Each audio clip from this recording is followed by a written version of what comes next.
Hello, Michigan. Hello, we love you, Michigan. President Trump marked his 100th day in office before a crowd of supporters in a Detroit suburb where the auto industry is king.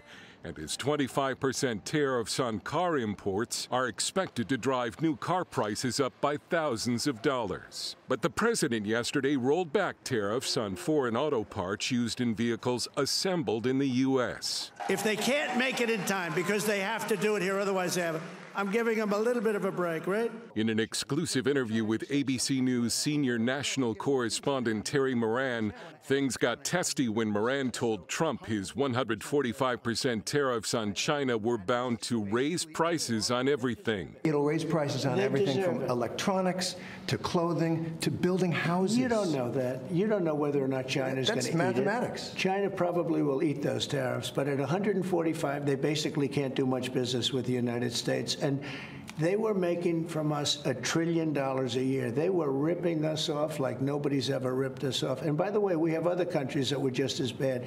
If you look at the European Union, it was terrible what they've done to us.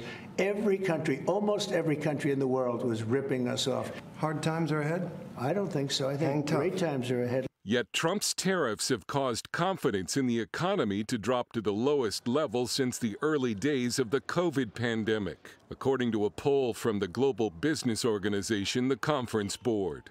At Tuesday's press briefing, CBN News White House correspondent Kelly Wright asked about that uncertainty. What is your message to the American people in terms of letting them get through this disturbance and the outcome being greater and a greater good for the American worker, the American people, the American families?